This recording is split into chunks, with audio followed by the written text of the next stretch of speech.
If you're always in your head, something psychological is happening that most people completely misunderstand, including you. And the strange part is, it's not just overthinking. It's something much deeper that quietly changes how you experience conversations, decisions, and even your sense of self, without you realizing it. Because what feels like thinking too much is often your mind doing something very specific, and very rare. But before we get to that, there's a moment you've probably experienced that explains everything. You're in the middle of a conversation. Someone asks you a simple question. And while they expect a quick answer, something easy, something immediate, your mind doesn't do that. Pauses. Not because you don't know what to say, but because too many thoughts show up at the same time. Different angles, different meanings, different possible responses. And by the time you finally arrive at something that feels accurate, the moment has already moved on. So you either say something simplified, or you say nothing at all. And afterward, you replay the entire interaction in your head. Not once, but repeatedly. Adjusting what you could have said, what you should have said, what would have been more true. Here's the strange part. That entire experience is not hesitation. It's not insecurity. And it's definitely not a lack of confidence. It's something else entirely, and most people never realize what it actually is.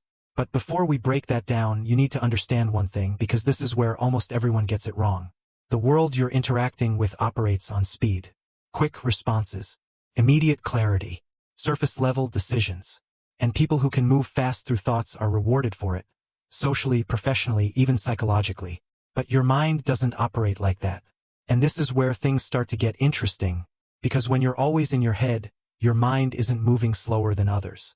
It's moving differently. While most people process just enough to respond, you process beyond the obvious. You don't just hear words, you analyze tone, intention, implication. You don't just think about what's being said, you think about what's behind it. And that creates something most people never deal with. Too much awareness at once.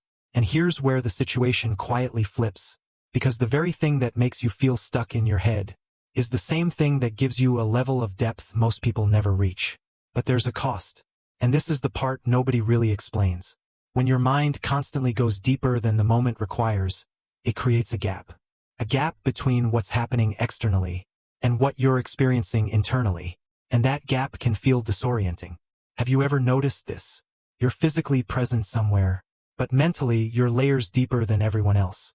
People are laughing, reacting, moving on quickly, and you're still processing something that happened minutes ago. Not because you're slow, but because your mind doesn't let things stay shallow. And this is where most people start mislabeling themselves. They think, why am I like this? Why can't I just be more present? Why do I overthink everything? But that interpretation is slightly off. And the next point might completely change how you see this, because psychology doesn't actually describe this as being stuck in your head. It describes it as a form of deep cognitive processing, which means your mind is constantly trying to build a more complete, accurate understanding of reality, even when it's not necessary. But here's where it gets complicated, because the environments you're in were never designed for that level of processing. Conversations move quickly, decisions are expected instantly, and depth is often overlooked in favor of efficiency. So what happens? You adapt. You start editing yourself. You shorten your thoughts. You respond before your thinking is finished. Or sometimes you stop responding altogether. And this is where something subtle begins to happen. You don't just feel like you're in your head. You start feeling slightly out of sync with everything around you. Not dramatically. Not in a way you can easily explain. Just enough to notice. Just enough to feel. And just enough to quietly question yourself. But here's where things get really interesting, because that feeling of being in your head isn't just about thinking. It's about translation. You are constantly translating what you actually think into something that fits the speed of the moment. And if you relate to this, the next part might explain even more about why it happens. Because over time, that translation becomes automatic. You start doing it without noticing. You filter your thoughts before they fully form. You simplify ideas before they're complete. You prioritize being understood quickly over being understood accurately. And this creates something most people never consciously notice. A gap between what you think and what you say. And that gap is exhausting.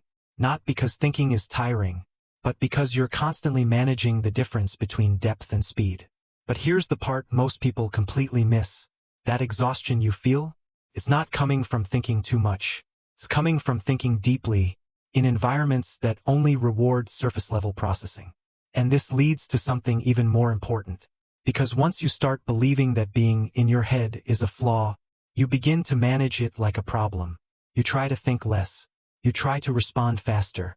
You try to be more like everyone else. But something unusual happens when you do that. You don't feel better. You just feel less like yourself. And that's not an accident. That's a signal. But before we explain that signal and what it actually means, there's one more piece you need to see. Because without this, the entire picture stays incomplete. And it connects directly to that moment we mentioned earlier. The one where your mind pauses, and the world keeps moving. We're going to come back to that. Because that moment is not what you think it is. Now let's go back to that moment we left open earlier. The one where your mind pauses, and everyone else seems to move on without you. At the time, it feels like something is going wrong.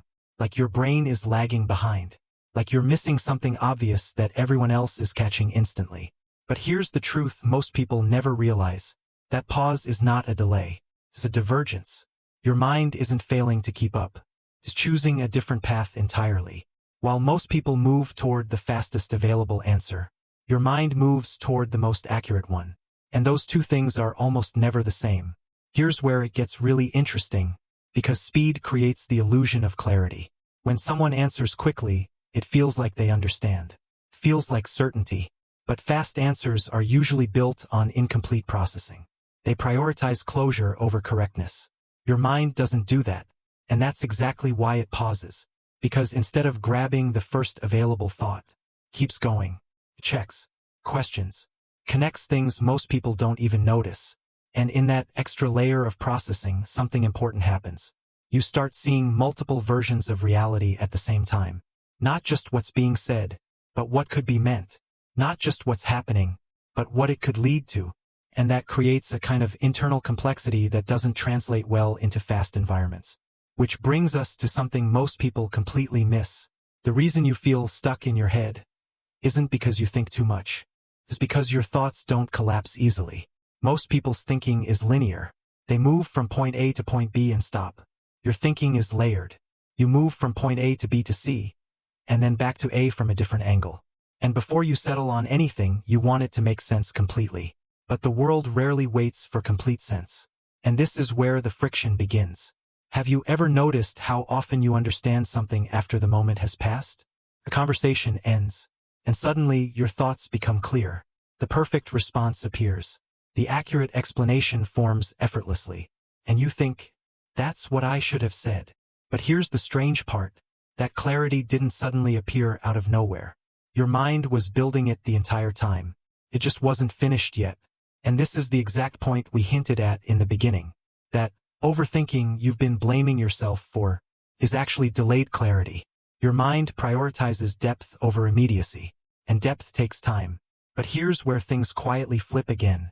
Because once you start seeing it this way, something changes. You stop interpreting your silence as weakness, and you start recognizing it as processing. You stop rushing your thoughts just to keep up, and you start noticing when a moment actually deserves depth, and when it doesn't. Because not every situation requires the full capacity of your mind. And this is where control comes in. Not control over thinking, but control over where you apply it. Because one of the biggest mistakes people make when they realize this about themselves is they assume they need to change how they think. But that's not the move. The real shift is learning when to go deep and when to stay at the surface. And this is where it becomes powerful. Because when you stop fighting your mind, you start using it intentionally. Instead of overanalyzing everything, you begin to direct that depth toward things that actually matter. Decisions, creative work, understanding people, solving problems others overlook. And something unexpected starts to happen. The same mind that once felt like a burden becomes an advantage. But there's one final piece that ties all of this together. And most people never get to this point. Because it requires letting go of a belief you've probably carried for a long time. The belief that being in your head is something you need to fix. It's not. It's something you need to understand. Because once you understand it, you stop asking, how do I stop thinking like this? And you start asking a better question. Where does this way of thinking actually belong? And that question changes everything. Because the truth is, You won't feel aligned in every environment. You won't feel fully understood in every conversation. And your mind won't always match the pace of the room you're in. But that doesn't mean something is wrong. It means not every space is designed for the way you process. And this brings us to the most honest part of all of this. You don't need to shrink your mind to fit smaller spaces. You need to recognize which spaces are worth bringing your full mind into. Because when you're in the right environment, something completely different happens. Your thoughts don't feel excessive. They feel valuable. Your depth doesn't feel isolating. It feels necessary. And that gap you've felt your entire life starts to disappear. Not because you changed who you are, but because you finally stopped placing yourself in spaces that couldn't hold you. So the next time you catch yourself stuck in your head, pause for a second and ask yourself this: am I actually overthinking, or am I just thinking in a way this moment doesn't require? Because that distinction might be the difference between feeling lost in your own mind and finally understanding it. And if you've ever felt that gap clearly, that moment where your mind worked differently from everyone around you, then you already know exactly what this feels like. So here's something worth thinking about. What's one moment where your mind didn't match the room you were in? And what if that wasn't a flaw at all?